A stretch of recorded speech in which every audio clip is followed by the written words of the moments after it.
او اهمیت د ختم نبوت حواله سره به دا عرض وکم چې دا هغه عظیم عقیده ده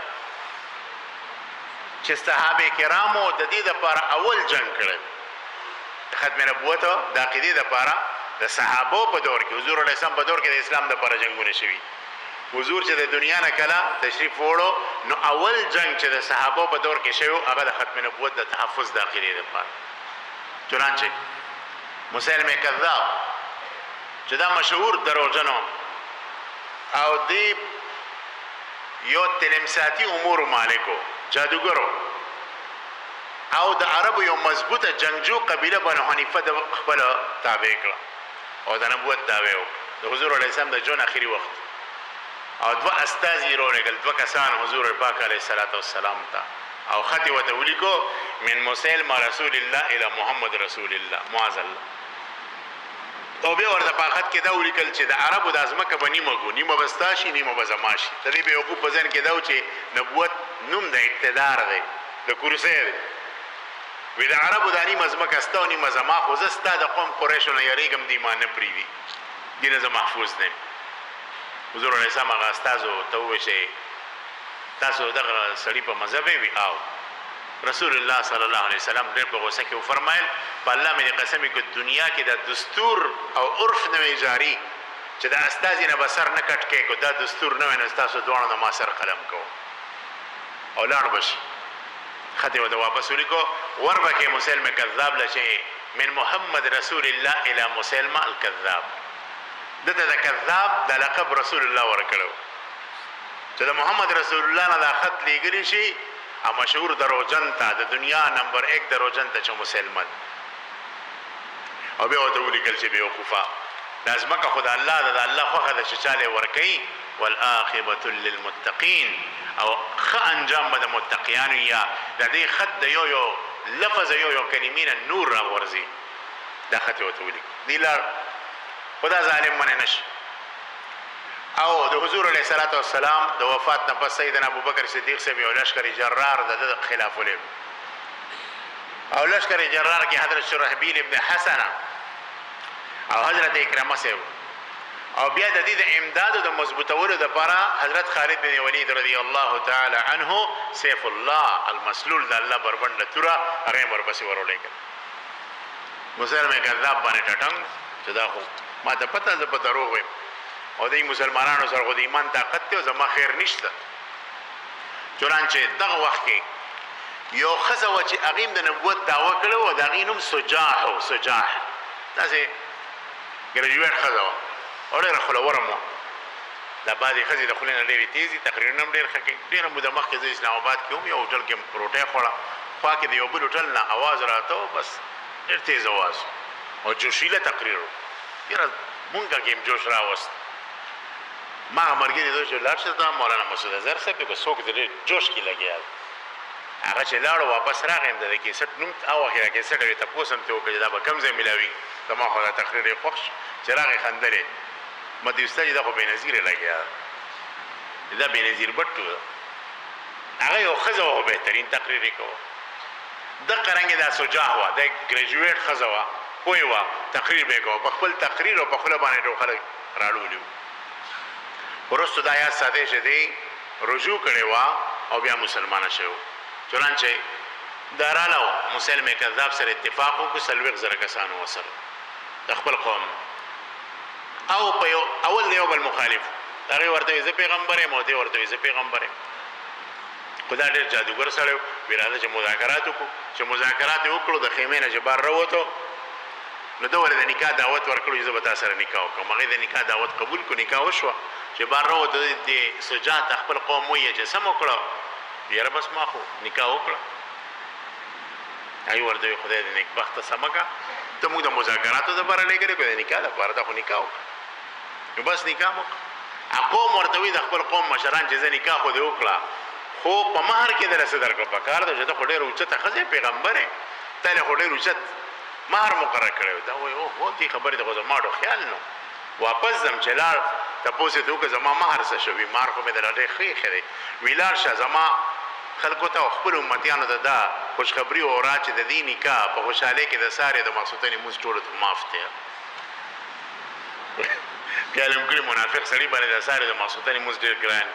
وي د سارې د ماسوتنې مونځ بس هغې بنګړه واچوله لکه دا خو ډېر غټ ناشنا مهر مقرر بس درې مونځونه شو په دې رڼا رڼا کې به یې کوو بس بیا به بړستنو ته ورننوځو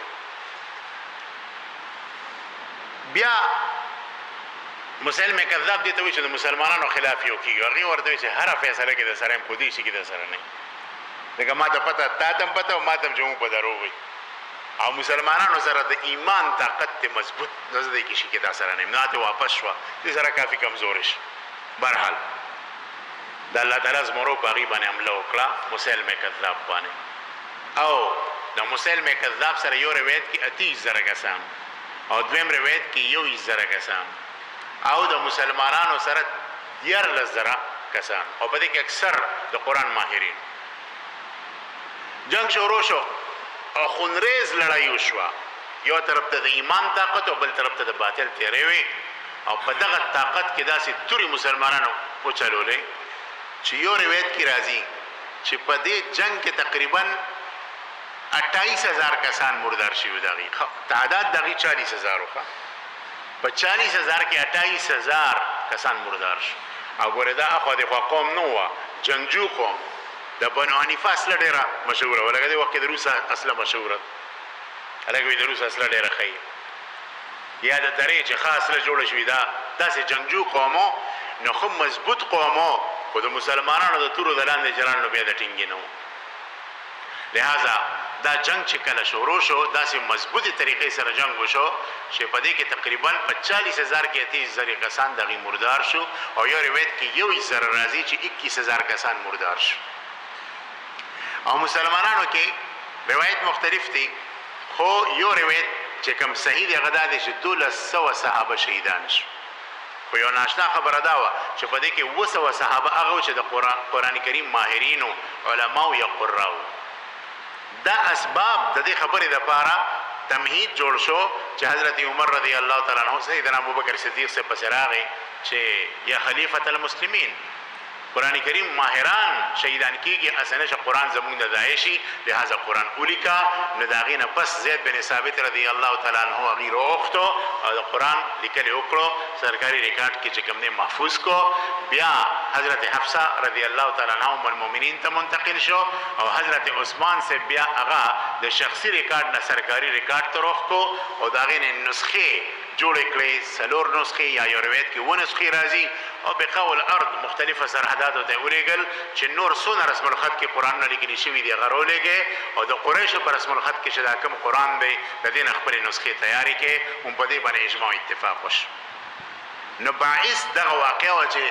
ډېر هغه صحابه چې د قرآن ماهرینو هغو په ختم نبوت باندې ځان قربان کو او هغې شهیدان شو مسلم کذاب هم په هغې کې مردار شو او د چا د لاسه مردار شو حضرت وحشي رضی الله تعالی عنه یو صحابي دی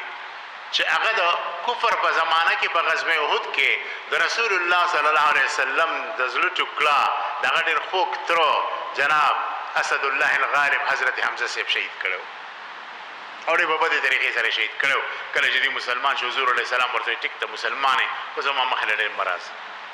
ځکه زما د ګل په شان تر تا شهید کړی دی نو دی به بیا په شام کې اوسېد